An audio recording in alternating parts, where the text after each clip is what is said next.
अस्सलाम वालेकुम and a very good morning Lahore. आज की खूबसूरत सुबह की बहुत सी चाहतों, बहुत सी मुस्कुराहटों और बहुत सी मोहब्बतों के साथ मैं हूँ रुखमा इरफान मलिक और आप सबको आज के इस शो में वेलकम करती हूँ। उम्मीद करती हूँ आप सब लोग बिल्कुल खैरियत से होंगे और आप सबका आज का दिन बहुत अच्छा, बहुत खुशगवार गुजरेगा।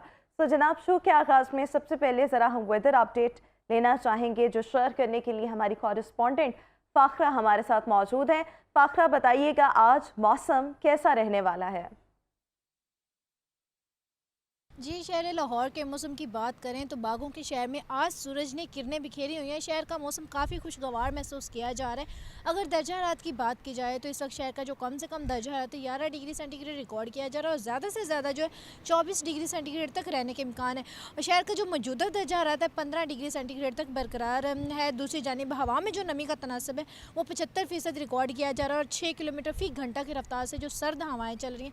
सर्द हवाएँ चलने से मौसम में काफ़ी तब्दीली महसूस की जा रही है। अगर एयर क्वालिटी इंडेक्स की बात करें तो फ़िज़ाइल लुदगी ने बागों के शहर का पीछा ना छोड़ा। फ़िज़ाइल लुदगी में नुमाया मामूली सी कमी महसूस की जा रही है। एयर क्वालिटी इंडेक्स 170 रिकॉर्ड किया गया और फ़िज़ाइल लुदगी की फ़हरिस्त में लाहौर शहर आज 5वें नंबर पर है।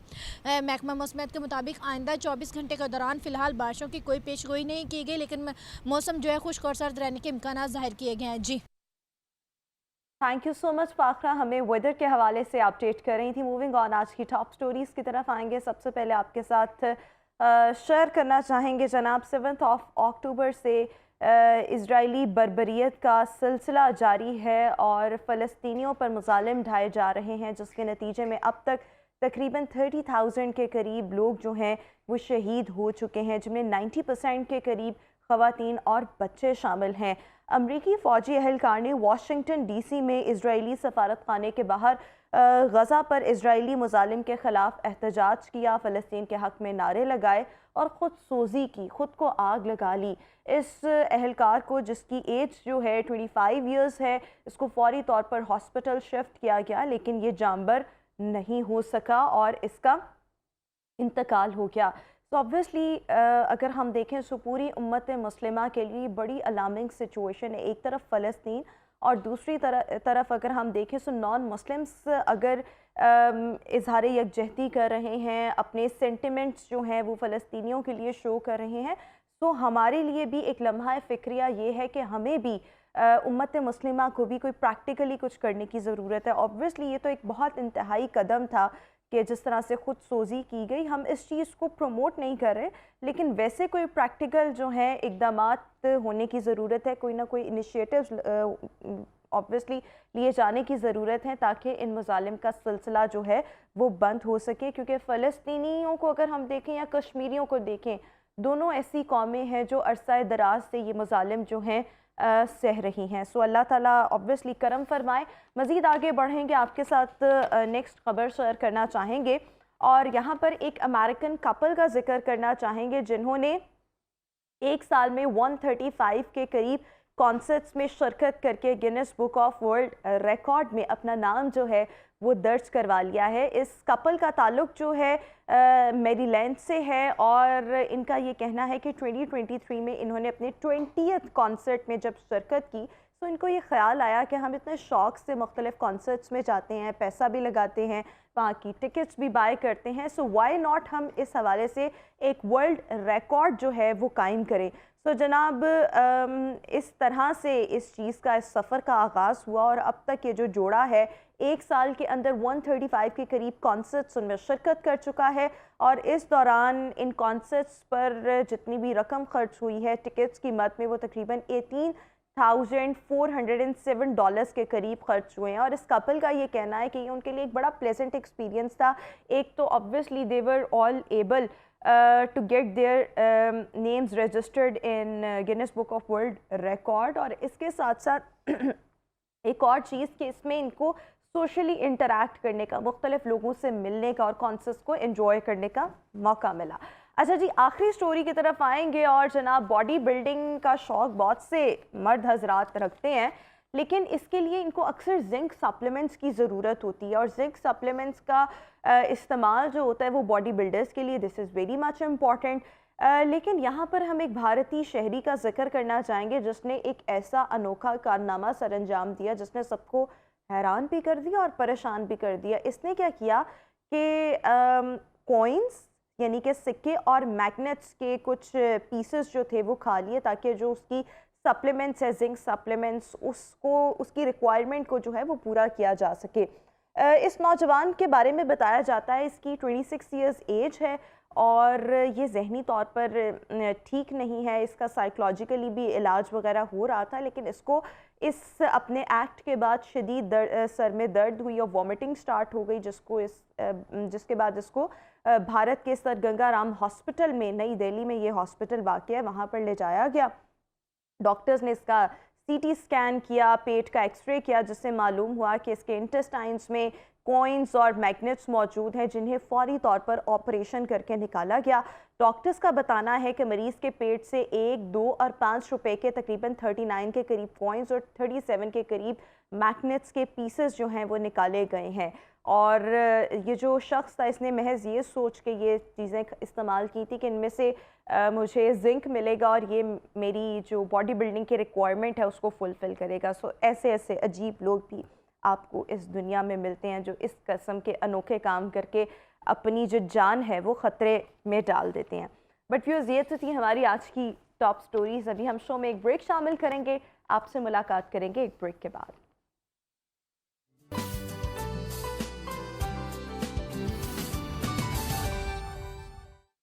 Welcome back after the break. और व्यूअर्स, आज के शो के हाइलाइट्स आपके साथ शेयर करना चाहेंगे। आज शो में सबसे पहले हम बात करने जा रहे हैं स्किन केयर पर और मज़ीद शो में आगे बढ़ेंगे और हम बात करना चाहेंगे कि बच्चों का स्कूल में दाखिला करवाते वक्त किन किन चीज़ों का ख्याल रखना जो है वो बेहद ज़रूरी है। इसके साथ साथ शो में हम मज़ीद आगे बढ़ते हुए बात करेंगे जनाब मरियम नवाज़ शरीफ पहली पाकिस्तानी खातून वज़ीर आला मुंतखब हुई हैं, किन किन मंसूबों का ऐलान किया गया है और इसके साथ साथ आपके साथ शेयर करेंगे कि आप सबका आज का दिन जो है वो कैसा रहने वाला है। So right now it's a health and fitness segment जिसमें आज हम बात करने जा रहे हैं स्किन केयर की। अच्छा, स्किन केयर की जब हम बात करते हैं अपनी स्किन की हिफाजत करने की, तो ये हर सीज़न में इक्वली इम्पॉर्टेंट होती है। जब हम गर्मियों की बात करते हैं, गर्मियों में मोस्ट ऑफ द टाइम अगर देखा जाए तो स्किन जो है वो बहुत ज़्यादा ऑयली हो जाती है, डल हो जाती है, पेल हो जाती है, जिसकी वजह से स्किन की एक अलहदा तरीके से हिफाजत करना जो है वो बेहद ज़रूरी होता है। इसी तरीके से अगर हम बात करें स्किन केयर की विंटर्स में, सो विंटर्स में स्किन जो है वो automatically as we all know dry हो जाती है, तो इसका भी ख्याल करना जो है वो बहुत ज़्यादा ज़रूरी है। तो जनाब, इन चीज़ों का ख्याल हमें करना बहुत ज़्यादा ज़रूरी है और स्किन की हिफाजत जो है वो मुख्तलिफ़ मौसमों में किस अंदाज में की जाए। As we all know summers जो हैं वो आ रहे हैं, सो इसमें स्किन की हिफाजत कैसे की जाए, इसी पर ही आज हम बात करेंगे। मेरे साथ शो में मौजूद हैं डर्मेटोलॉजिस्ट हैं doctor Mahnoor Tahir. Mahnoor, thank you so much for being with us. Mahnoor, सबसे पहले जब हम स्किन केयर की बात करते हैं, स्किन की हिफाजत करना क्यों इतना ज़्यादा ज़रूरी होता है? हाँ जी, अस्सलाम वालेकुम, कैसी हैं आप? अल्हम्दुलिल्लाह। अच्छा, स्किन क्यों इम्पॉर्टेंट है? सबसे पहले तो ये है कि ये बॉडी का सबसे बड़ा ऑर्गन है। हम दिल की हिफाजत करने के लिए कोलेस्ट्रॉल की पिल खाते हैं, हम जिगर की हिफाजत करने के लिए अपना सारा मेटाबॉलिज्म ठीक करते हैं, गुर्दों के लिए पानी ज़्यादा पीते हैं, तो वो भी ऑर्गन्स हैं जिनकी वजह से हम उन्हें इम्पॉर्टेंट समझते हैं। तो ऐसा क्यों नहीं है कि लोगों को ये अवेयरनेस है कि स्किन बॉडी का सबसे लंबा और बड़ा ऑर्गन है, तो हम इसकी भी हिफाजत करें। और सबसे बड़ी चीज़ ये एस्थेटिकली अच्छा दिखने के लिए हमारे अब बज़ाहिर जो नज़र आता है ऑब्वियसली वो हर एक इंसान के लिए इम्पॉर्टेंट होता है। So your skin is what you wear actually. You wear things, आप उसके ऊपर मेकअप पहनते हैं, आप उसके ऊपर कपड़े पहनते हैं, बट बेसिकली आपकी बॉडी ने स्किन को ही पहना हुआ है। So you need to take care of that. बिल्कुल ठीक हो गया, यानी कि स्किन की हिफाजत करना एक्चुअली में बहुत ज़्यादा इंपॉर्टेंट है। ऑब्वियसली जब आप किसी से मिलते हैं और जब आप किसी से इंटरेक्ट करते हैं, सो आपके हाथ, आपका फेस, ऑब्वियसली ये वो चीज़ें हैं जो कि बहुत ज़्यादा प्रोमिनेंट होती हैं, सो इनका ख्याल रखना जो है वो बहुत ज़्यादा ज़रूरी होता है। अच्छा, स्किन की अगर हम हिफाजत करते हैं, so what do you think, what are the benefits if we take care of our skin? You look good, आप बहुत अच्छे दिखेंगे, सबसे पहले तो ये, और ये बहुत इम्पोर्टेंट है। अल्लाह ताला ने भी खूबसूरती को पसंद किया है, नूर बेसिकली। तो एक तो आप खूबसूरत दिखेंगे, दूसरा ये कि आप एक्नी और इस तरह की डिजीज़ से बच जाएंगे। अगर आप अपनी स्किन का ठीक प्रायोरिटाइज करते हैं, उसका ख्याल रखते हैं, आपको दाने नहीं होंगे। दाने भी तो एक इन्फेक्शन है ना, जिस तरह शुगर ब्लड प्रेशर की बीमारी है, इसी तरह एक्नी एक बीमारी है जो लोग समझते हैं कंडीशन है। आप वक्त से पहले की झुर्रियों से बच जाएंगे, आप छाइयों से बच जाएंगे, आप बाल झड़ से बच जाएंगे, आप बॉडी पे टीनिया या फंगल इन्फेक्शन से बच जाएंगे। इसी वजह से इसकी केयर टेकिंग बहुत इंपॉर्टेंट है। Skin is not only your face, your scalp, आपके सर, आपका जो गंजपन आ जाता है मर्द हजरात में वक्त से पहले, जो औरतों को एलोपेशिक पैच आ जाते हैं, बॉडी के ऊपर पिगमेंटेशन आ जाती है, चिकन लेग्स हो जाती हैं, मतलब सारी चिकन स्किन, सारी केराटोसिस पिलारिस, ये सब कंडीशंस इसी वजह से हैं because you never know how to take care of your skin. अच्छा देखिए, अगर कोई इंसान अपनी स्किन की हिफाजत नहीं करता तो व्हाट आर द कॉन्सिक्वेंसेस और what are the side effects that he or she might have to face? ठीक है, सबसे पहले तो वक्त से पहले झुर्रियाँ, रंगत का बहुत डल हो जाना। रंग हर खूबसूरत है, चाहे वो बहुत गोरा है, चाहे वो माइल्डली ब्लैक एंड पे है, ब्राउन, डार्क ब्राउन, मगर बात यह है कि हर रंग पे ग्लो होनी चाहिए। तो आप ग्लो लैक कर जाते हैं अगर आप अपना ख्याल नहीं रखते, राइट? सो इसी वजह से मुझे तो लगता है सबसे पहले तो ग्लो, एस्थेटिकली प्लीजिंग जो लुक है आपकी, वो आपका ज़रूरी है।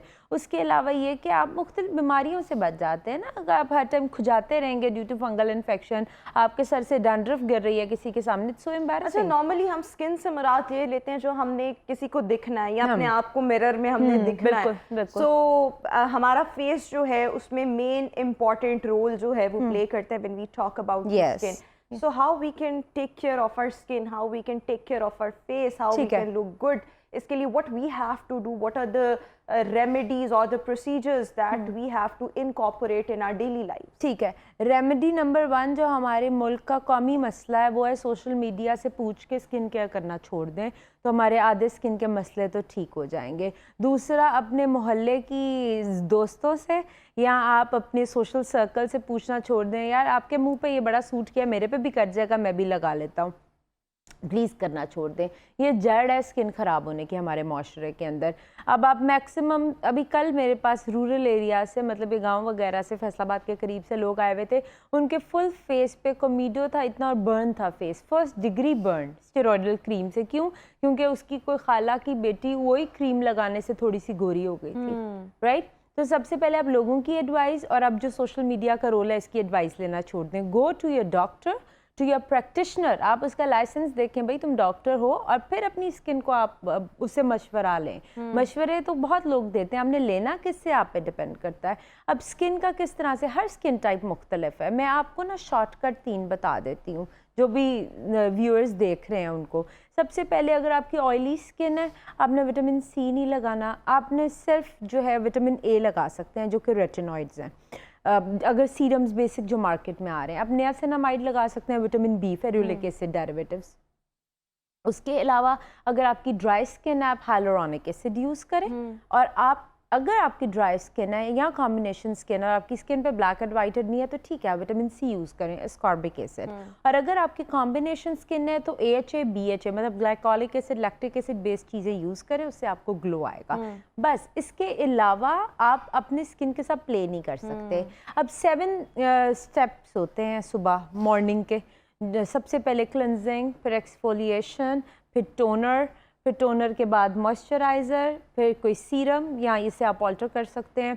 अब ये बिल्कुल ठीक रूटीन है, अगर आप कर सकते हैं 7 स्टेप रूटीन तो आप करें। अच्छा, वो 7 स्टेप्स में क्या क्या आता है कि सबसे पहले we have to like cleanse our, you need to cleanse your face, you need to exfoliate your exfoliation means scrubbing, scrubbing, yes, light AHA, PHA, peel type, right? इससे आपका डेड लेयर सारी उतर जाएगी। क्लेंजिंग तो सिर्फ सफाई है, exfoliation से जो डेड लेयर आ जाती है वो उतर जाती है। एक्सफोलिएशन के बाद आप कोई सरम अप्लाई करते हैं टू सूद और टू एब्जॉर्प्शन कराने अच्छा, के लिए। नॉर्मली ये कहा जाता है कि इफ वी लाइक एक्सफोलिएट या कोई स्क्रबिंग वगैरह, if we do scrubbing on our skin, so it will ultimately what it will do कि ये हमारी स्किन के पोर्स जो हैं ये दे विल बी ओपन। नहीं, आप उसके बाद टोनर लगा रहे हैं ना, उसके बाद बंद हो जाएगी। यस यस, टोनर से बंद हो जाते हैं। आप टोनर अप्लाई करें, टोनर के बाद आप मॉइस्चराइज करें विद एनी मॉइस्चराइजर और serum according to your skin type. Please, कोई भी सीरम मार्केट में कह रहे हैं सुबह लगा लें तो आप लगा नहीं सकते, राइट? अच्छा, उसके बाद आप सीरम लगाएं। सीरम लगाने के बाद आप अपनी आई क्रीम लगाएं। बहुत इंपॉर्टेंट है आई क्रीम। आई क्रीम की इंपॉर्टेंस बड़ी जो है वो अंडर एस्टिमेटेड है। आपकी आंखें सबसे पहला एक्सप्रेशन है, फिर आपकी टिप ऑफ नोज़ होती है। तो आई क्रीम लगाएं, अंडर आई रिंकलिंग से बच जाएंगे। आपका मॉइस्चर लॉक होगा तो आप डार्क सर्कल से बच जाएंगे। और उसके बाद ऊपर लेयर करें आप अपने SPF से। SPF पहले सनस्क्रीन्स, ऑब्वियसली सन ब्लॉक्स वगैरह का इस्तेमाल करना। Sunscreen, sun cream.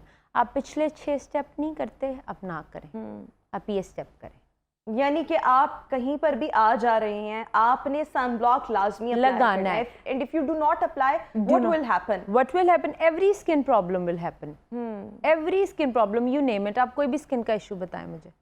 बिल्कुल, ऑब्वियसली हमारी स्किन के साथ एक्ने हो जाता है, स्किन डल हो जाती है, पेल हो जाती है, ग्लो खत्म हो जाता है, hyperpigmentation, multiple like problems that we might have to face. तो उसके लिए आप ये कह रही हैं कि इन सब चीज़ों को अवॉइड करने के लिए we just have to simply apply sun block. So sun block जो है वो आपकी डेली स्किन केयर बहुत ज़रूरी हिस्सा होना चाहिए। अच्छा, कुछ लोग कहते हैं कि you just have to apply sunscreen whenever you are supposed to go out of your home, but there are a few practitioners or like dermatologists who say that you have to apply the sunscreen even if you are at home. Yes. अच्छा, अभी हम मेरे clinic के ऊपर जब लोग आते हैं तो वो सन ब्लॉक नहीं यूज़ करते, वो ट्रीटमेंट्स की तरफ आ जाते हैं। उनको हम सबसे पहले यही समझाते हैं कि आप सन ब्लॉक यूज़ करें, आपको तो 50% ट्रीटमेंट्स की ज़रूरत नहीं पड़ेगी। आप फायर के सामने, हीट के सामने, अब हीटर के सामने जब विंटर्स थे कितने लोग बैठते थे, सन ब्लॉक अप्लाई नहीं करते थे, राइट? तो उसकी वजह से इतने स्किन इश्यूज़ आए, बर्न के अलावा टैनिंग आई। अब ख़वातीन चूल्हे के सामने सन ब्लॉक अप्लाई नहीं करती, बाहर वो लॉन में बैठना, बाहर बैठना नहीं समझते, या खिड़की के पास बैठ के धूप सेकना वो कहते हैं नॉर्मल बात है। सिर्फ बाजार जाएंगे या किसी फंक्शन पर जाएंगे तो सन ब्लॉक लगाएंगे। आप सुबह उठे, आप अपना फेस जिस Actually, there was a time when people or the women were like totally unaware about the benefits of sunscreen. Yes, yes. अभी from over the last 2 to 3 years इसकी जो awareness है that is being spread, और मेरे ख्याल में अब बहुत सी बच्चियों को, यंग बच्चियों को, ख़वातीन को इसकी अवेयरनेस जो है वो आना शुरू हो गई है कि how much the sunscreen is actually important for your like skin. इस सब के साथ साथ अगर हम बात करें आई मीन लाइक हम पानी की, सो ख़ुद को हाइड्रेट रखना, पानी का इस्तेमाल हमारी स्किन के लिए कितना इम्पोर्टेंट है, और like if we want to bring glow onto our skin, that what we have to do, skin पर ग्लो के लिए क्या करने की ज़रूरत होती है? अच्छा, स्किन पे ग्लो के लिए बड़ा इंपॉर्टेंट है एस्कॉर्बिक एसिड, विटामिन सी। अब एस्कॉर्बिक एसिड, अगर आपकी स्किन बहुत ज़्यादा ऑयली है, आप अप्लाई नहीं कर सकते, तो आप IV शॉट्स उसके ले लें। आप विटामिन सी इनटेक कर लें, आप यहाँ उसके IV ड्रिप्स लगवा लें अगर आप चाहते हैं। नहीं तो कम से कम कैक 1000 की गोली आती है, वो तो खाना शुरू करें। आप सिट्रस फ्रूट्स लें, आप लेमन इंड्यूस करें अपनी डाइट के अंदर, बड़ा बेहतरी आ जाती है, उससे शाइन आ जाती है, आपकी स्किन टोन में बड़ा डिफरेंस आता है। सेकेंडली वाटर इनटेक बहुत इंपॉर्टेंट है। लोग सेरामाइड्स 8000 का सेटाफिल ले लेते हैं मगर पानी नहीं पीते। सेरामाइड्स एक्चुअली मॉइस्चर लॉक ही है।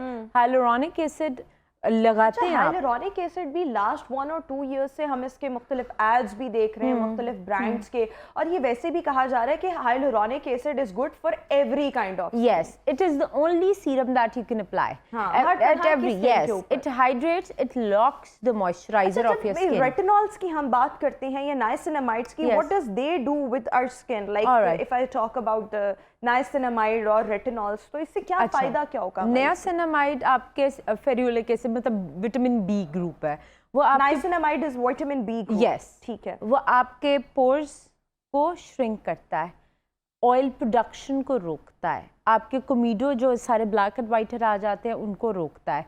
उसके अलावा वो आपको जो है वो एक कंप्लेक्शन ब्राइटनिंग की लुक देता है। सेकेंडली रेटिनॉल आपकी एजिंग साइंस को कम करता है, आपकी फाइन लाइंस को, आपके रिंकल्स को, आपके ओपन पोर्स को भी रिड्यूस करता है. So it's for that, it's for the ageing and texturing. ये एजिंग और टेक्सचरिंग के लिए, टेक्सचर के लिए niacinamide is really good and for ageing purpose retinol is very good. सिर्फ इनकी एप्लीकेशन का तरीका आना चाहिए. Niacinamide could be used every day but primarily thrice a week. और रेटिनॉल आप शुरू ही पोटेंसी ऐसी से करते हैं जो आपका डॉक्टर रिकमेंड करे. मोस्टली 0.2% से शुरू करें. 30 जो ही आप यहाँ लेट 20s में जाते हैं आप शुरू कर लें. रेटिनॉल आप डायरेक्टली नहीं लगा सकते, आप सैंडविचिंग टेक्निक के साथ लगाते हैं because it could be harsh for your skin. Sensitivity दे देता है बिकॉज वो स्किन पील करता है. आप फेस के ऊपर मॉइस्चराइज करें, फिर अपना रेटिनॉल सीरम लगाएं, फिर मॉइस्चराइज करें. बिल्कुल ठीक हो गया. अच्छा, ये मुख्तलिफ किस्म के टोनर्स भी जो मार्केट में अवेलेबल हैं, ये कहा जाता है कि टोनर भी आपके स्किन को साफ कर रहे होते हैं. लाइक अगर आपने मेकअप किया, मेकअप के बाद आप क्लिनजिंग अच्छी सी करें, उसके बाद टोनर अप्लाई कर लें. लेकिन टोनर हमारी स्किन के लिए कितना इम्पोर्टेंट है and what does it actually do with our skin? What is the purpose of using a toner? Toner is actually a pore closure for your skin. जब आपके पोर क्लोज होते हैं, आपका मॉइस्चराइजर एक लेयर में सीमलेस होता है, तो आपकी स्किन शाइनी हो जाती है. Toner is basically for your shiny skin and the seamless path, right? बिल्कुल ठीक हो गया. अच्छा, इस सब के साथ साथ हमारे बड़े होते थे, आई स्टिल रिमेंबर, मेरी ग्रैंड मदर होती थी, वो कहती थी कि जब हमारे घर वक्तों में शादियाँ होती थी या हमारी शादियाँ होती थी, तो हम लोग मतलब हमारा तैयार होना ऐसे नहीं होता था जैसे आजकल की दुल्हनें तैयार होती हैं. वो कहती हैं हम सिर्फ वो एक दंदासा मिलता था, वो मल लेते थे, स्किन पर हम ग्लिसरीन लगा लेते थे, और वो हमें भी ये कहती थी कि स्किन पर ग्लिसरीन लगाना आपकी स्किन के लिए बहुत अच्छा होता है. ऑल्दो कि मैंने इसको ट्राई किया, लेकिन वो उसकी एक अजीब सी एक फील होती है, तो उसके बाद I just stopped using it. लेकिन मैं ये जानना चाह रही हूँ कि मैंने अपने बड़ों से बहुत सुना है और इर्द गिर्द के लोगों से भी सुना है कि glycerine is actually very good for your skin. So what does it actually do? क्या वाकई ग्लिसरीन का इस्तेमाल करना हमारी स्किन को इतना अच्छा बना सकता है? Glycerin is like hyaluronic acid basically. It locks the moisturizer and it gives an extra layer of protection to the skin. So it gives the shine.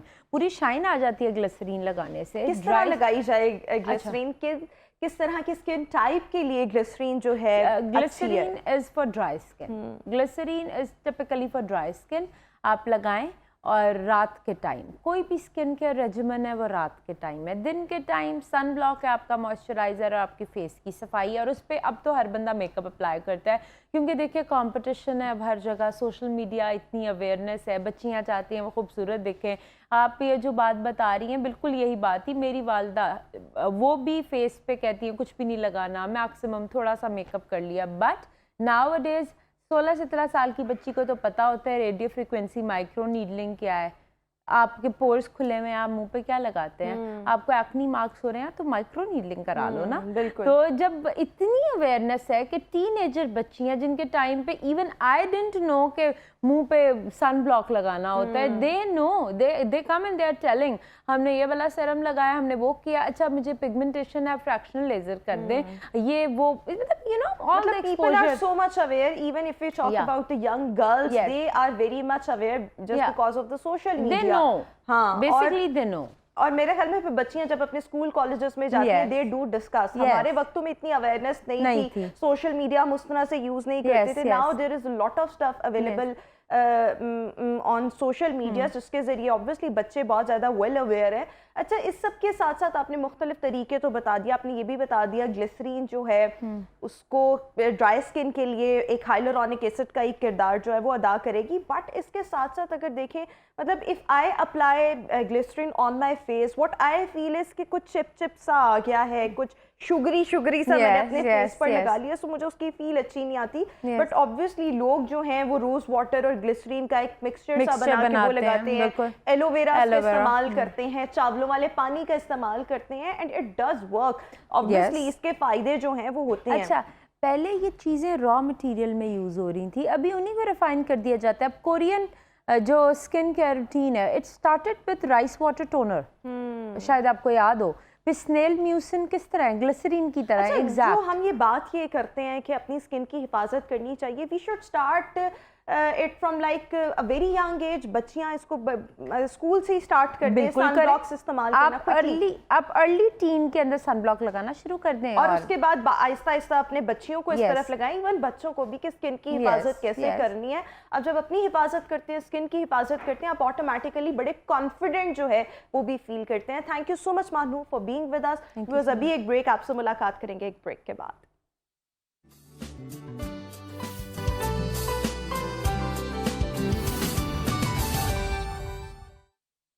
Welcome back after the break. और viewers, जब हमने बच्चों का admission करवाना हो school में, so obviously ये एक बहुत ही ज़्यादा डिफ़िकल्ट सिचुएशन होती है। डिफ़िकल्ट सिचुएशन इसलिए होती है क्योंकि ये चीज़ बहुत इम्पॉर्टेंट होती है कि किस स्कूल में बच्चे का एडमिशन करवाया जाए, उससे पहले बच्चे को कितना प्रिपेयर करवाया जाए, इसके लिए क्वालिटी ऑफ स्कूल जो है उसका अच्छा होना, और फिर अकॉर्डिंग टू योर बजट भी स्कूल का होना। क्वालिटी प्लस बजट, ये दो चीज़ें होती हैं जो हर वालिदैन के लिए जो है एक ऑब्वियसली एक ऐसी चीज़ होती है जिस पर तवज्जो देना जो होता है वो बहुत ज़्यादा ज़रूरी होता है। अच्छा, ना सिर्फ ये बल्कि इसके साथ साथ किस एज में बच्चे का दाखिला करवाया जाए, और फिर उसके साथ साथ बच्चे को जो है स्कूल भेजने के साथ साथ घर पर कैसी तरबियत उसकी की जाए, ताकि दोनों जगहों से जब काम हो रहा हो, स्कूल वाले अपनी एफर्ट कर रहे हो, घर वाले अपनी एफर्ट कर रहे हो, तो ऑब्वियसली उस चीज़ का प्रोडक्ट का आउटकम यानी बच्चों की तरबियत और तालीम जो है वो मिलकर एक बहुत अच्छा किरदार अदा करती है।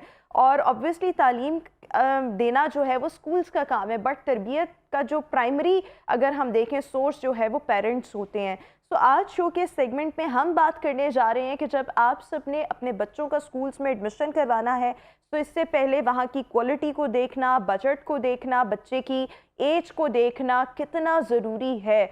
इस सब पर बात करने के लिए आज शो में मेरे साथ मौजूद हैं एजुकेशनिस्ट हैं, कॉर्पोरेट ट्रेनर हैं, Ayesha Iqbal. Ayesha, thank you so much for being with us. तो सबसे पहले जब हम बात करते हैं किसी भी बच्चे के स्कूल में एडमिशन की, सो ऑब्वियसली ये एक ऐसी चीज़ होती है जिस पर तवज्जो देना और जिसके लिए बहुत सी चीज़ों को मेक श्योर करना जो है दिस इज़ वेरी इंपॉर्टेंट। बच्चों का स्कूल में एडमिशन करवाते वक्त किन किन चीज़ों को मलहूज़े खातिर रखना, उन पर तवज्जो देना बहुत ज़्यादा ज़रूरी होता है? Thank you Roma to being invited over here. Roma, बिल्कुल आजकल जैसे एडमिशन्स का सिलसिला है, जो फॉल है वो तकरीबन स्टार्टअप के फेज में है, बहुत सारे फाइनल एग्जाम्स हो चुके। ये एक बहुत इंपॉर्टेंट फैक्टर है how to select a school for a child. अब देखिए, इसके डिफरेंट कंपोनेंट्स हैं और फैक्टर्स हैं। सबसे पहले हमें उनको असेस करने की जरूरत है। सबसे पहले आप अपने बच्चे की जो लर्निंग नीड्स हैं, यानी कि आप अपने बच्चे की पर्सनैलिटी को क्या देखना चाहते हैं, ये असेस करना बहुत जरूरी है। क्योंकि देखें, अगर हम मार्केटेबिलिटी के एतबार से देखें तो हमारे पास बहुत सारे डिफरेंट डोमेन्स की और डिफरेंट स्पेक्ट्रम को प्रमोट करते हुए हमें स्कूल्स नजर आएंगे। मिसाल के तौर पर कुछ स्कूल्स की एक वैल्यूज जो है वो टोटली इस्लामाइजेशन बेस्ड होती हैं। उनकी एक्टिविटीज, उनका लर्निंग, उनका करिकुलम, उनका निसाब, उनका टीचिंग जो फैकल्टी होती है वो सारी की सारी फोकस एक इस्लामिक पर्सपेक्टिव के साथ 100% होती है। कुछ मॉडर्न एजुकेशन के साथ इस्लामियात या इस्लामिक एजुकेशन को एड ऑन करते हैं। कुछ टोटली मॉडर्न एजुकेशन को फॉलो करते हैं जिसमें वेस्टर्नाइज सारा सिलेबस होता है, कैम्ब्रिज का, ऑक्सफोर्ड का, इस सिलेबस को फॉलो कर रहे हैं। सबसे पहले आप अपने घर का कल्चर और आपका जो एक अपना स्टेटस है, आपका जो एक फाइनेंशियल स्टेटस है, आपका एक सोशल स्टेटस होता है, आपकी कम्युनिटी होती है, उसकी मुनासिबत से आप देखें कि ऐसा स्कूल सेलेक्ट किया जाए जहां पर आपके बच्चे के लिए एडजस्टेबिलिटी आसान हो। क्योंकि देखिए, आप जिस भी स्कूल में एडमिशन बच्चे को कराएंगे, अगर वो टोटली कंट्रास्ट होगा या तजाद उसमें होगा ना आपके घर के माहौल में और उसके माहौल में, यानी कि आपके घर में इंग्लिश बोली भी नहीं जाती और आप अपने बच्चे को एक ऐसे स्कूल में एडमिशन करा दें कि टोटली 100 बेस इंग्लिश मीडियम में, इंग्लिश कम्युनिकेशन में टीचर्स बात करें, तो अल्टीमेटली बच्चे की लर्निंग का जो प्रोसेस है वो बहुत स्लो हो जाएगा। सबसे पहले तो आप इसको जज कर दीजिए। उसको जज करने के बाद अल्टीमेटली आप एक ऐसे स्कूल को फाइंड आउट करें कि 3, 4, 5 ऑप्शंस को आप विजिट करें। अब उसको विजिट करने के बाद आप किन फैक्टर्स को, जरूरी ये चीज है कि जब आप स्कूल को विजिट करते हैं तो आप क्या चीजें असेस करें कि आप एनालाइज कर सकते हैं, जायजा ले सकते हैं। उसके लिए सबसे अहम बात यह है कि आप जाके टीचिंग फैकल्टी से मिलें, उसके बाद आप प्रिंसिपल से मिलें, आप टॉप मैनेजमेंट से मिले जाके। हमारा होता है कि नॉर्मली पेरेंट्स होते हैं उनकी एक्सेस नॉर्मली सिर्फ रिसेप्शन तक होती है, और रिसेप्शन पर जो भी एक पर्सन डिप्यूट होता है या वो तैनात होता है, उनसे जो बात होती है, हम अमूमी तौर पर हमारे पेरेंट्स क्या सवाल पूछ रहे हैं, उनकी प्रायोरिटीज होती है कि हमें पता चल जाए कि बच्चे की फीस क्या होगी मंथली, उसमें एक्स्ट्रा चार्जेस क्या होंगे, निसाब जो है वो इसकी प्राइसेस क्या होंगी। देखिए ये फैक्टर बहुत इंपॉर्टेंट है किसी भी स्कूल की सिलेक्शन में। ठीक है। लेकिन इसके साथ साथ जरूरी ये चीज है कि आप ये देखें कि जिस निसाब को पढ़ाने वाले जो असातिज़ा हैं, क्या वो ट्रेन हैं, क्या उनके अपने बिहेवियर्स पे थोड़ा काम हुआ है कि नहीं हुआ हुआ। मैं आपको एक छोटी सी मिसाल से बताती हूँ, मैं अपने ऑडियंस से भी शेयर करती हूँ। मेरी अपनी बेटी स्कूल जाती है, तो पिछले दिनों उसने मुझे कंप्लेंट किए कहा कि कहती है कि अम्मी जान, मेरी मेरी वालदा मोहतरमा, मसला ये है कि जब भी कोई टीचर स्कूल में होती हैं तो वो आमतौर पर ये जुमला बहुत दोहराती हैं, हम कोई काम नहीं करके जाएं, हम कोई टेस्ट अच्छा ना करें, तो वो अमूमी तौर पर एक जुमला हमें बार बार कहती हैं कि ये माए भी ना बस।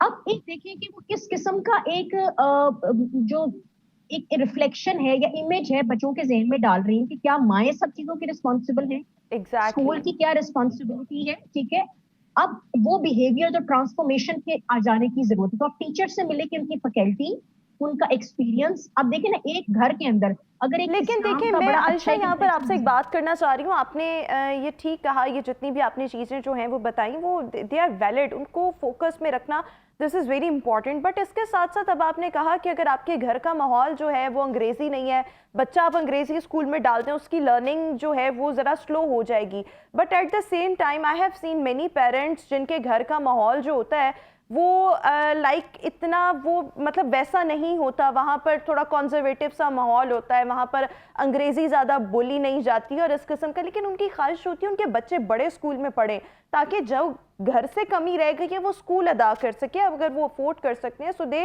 Try to send their children to better school, जहाँ पे अच्छी एजुकेशन भी मिल सके और ऑब्वियसली वहाँ पर इंग्लिश वगैरह क्रिएटिविटी भी उनकी निकल के सामने आ सके। तो यहाँ पर अब मैं आपके पॉइंट से I don't know whether to agree और डिसअग्री कि अगर घर का माहौल ऑब्वियसली स्कूल पे भी तो फिर बच्चे की के ब्रॉटअप में एक किरदार अदा कर रहा है ना। मैं रोमा आपसे शेयर करती हूँ, देखें हम यहाँ बात करते हैं, बिल्कुल एंटी ऑपोजिट नहीं होना चाहिए, इतना ज्यादा गैप नहीं होना चाहिए। लेकिन अल्टीमेटली ये हमारी मॉडर्न टाइम्स की लिंग्विस्टिक्स की जो नीड्स हैं, इंग्लिश पे एक्सेस रखना, क्रिएटिव स्किल्स पे आना, क्रिटिकल थिंकिंग पे काम करना, ये बहुत जरूरी है। अब ये बेसिकली आता है कि जो पेरेंट्स हैं, इस गैप को कवर अप करने के लिए किस तरह से कोई कोचिंग बच्चे को पर्सनली भी देते हैं। कि देखिए स्कूल में एक बच्चा 20 से 25 या 30 की क्लास अगर अवेलेबल है ना, तो उसमें टीचर कभी भी किसी एक बच्चे को फोकस करके नहीं पढ़ाएगा।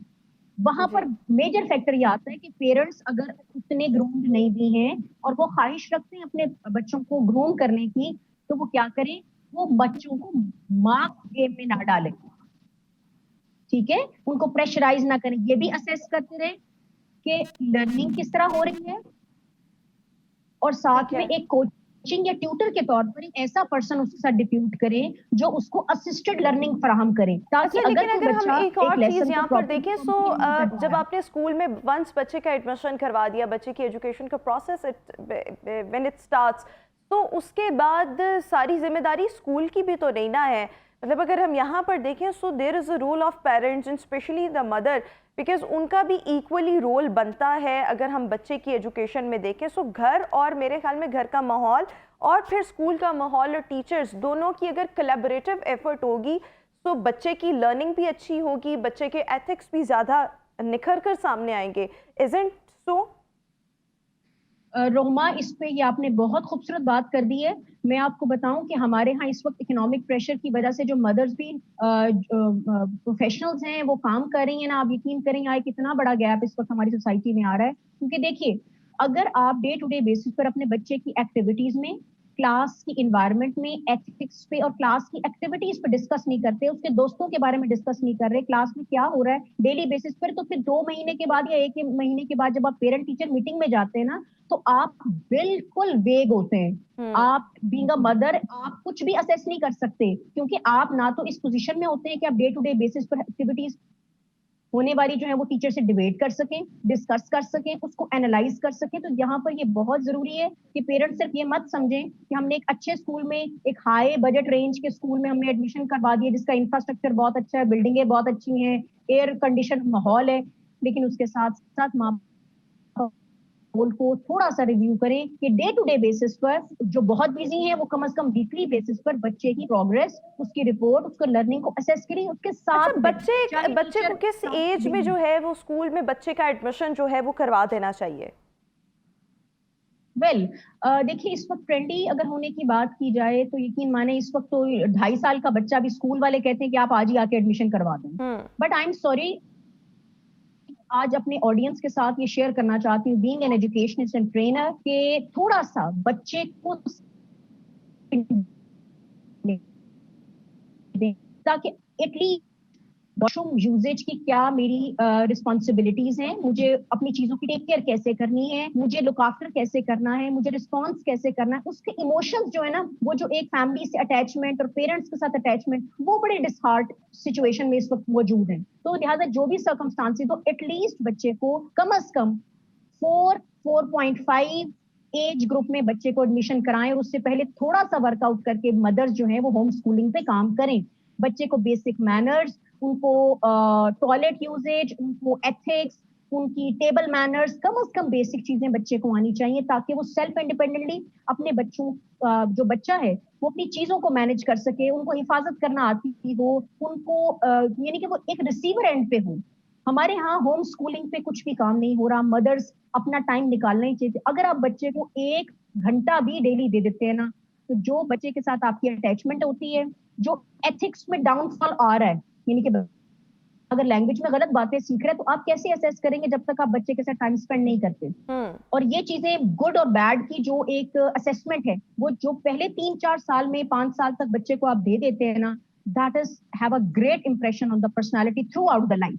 बाकी तो टीचर ने देना। फिर देखिए ना, हमारा सर्कल जो बन रहा है ना, वो हो ये रहा है कि मदर्स इतना ज्यादा ऑक्युपाइड हैं, पेरेंट्स भी, फादर्स भी इवन देन, कि बच्चा स्कूल गया है, स्कूल के बाद आते साथ ही सिर्फ वो खाना खाता है और उसके बाद वो ट्यूशन चला जाता है, उसके बाद उस कोचिंग के बाद आप देखिए कि एंड ऑफ द डे हो जाता है। तो बच्चे को एक बिल्कुल मशीन की तरह ना बनाएं, उसको खेलने का भी वक्त दें। सिर्फ एक होमवर्क का, ऐसे स्कूल जो बहुत ज्यादा होमवर्क देते हैं उनके साथ भी आपको एक असेसमेंट में रखना चाहिए कि होमवर्क एक मुनासिब मिकदार में हो, ताकि बच्चा जो है वो सिर्फ कॉपी पेस्टिंग पे ना आए। मैं ये बहुत फॉरम्स पे बात कर चुकी हूँ, यानी कि स्कूल की तरफ से भी बर्डन नहीं आना चाहिए, but at the same time parents को, मदर्स को भी बच्चों को वक्त देना चाहिए, उनकी लर्निंग के हवाले से, उनको ऑब्वियसली मुख्तलिफ चीज़ें सिखाने के हवाले से जो होमवर्क वगैरह उनको मिलता है, प्लस तरबियत में जो एक माँ किरदार अदा कर सकती है, वो स्कूल की समहाउ रिस्पॉन्सिबिलिटी तो बनती है, लेकिन वो 100% स्कूल की रिस्पॉन्सिबिलिटी नहीं है। अगर ये रिस्पॉन्सिबिलिटी पेरेंट्स की तरफ से, मदर्स की तरफ से होगी, तो बच्चे के एथिक्स और उसके मैनर्स हैं वो ज़्यादा बेहतर होंगे। Thank you so much Ayesha, हमारे साथ शो में मौजूद थी। अभी एक break, will see you after this short break.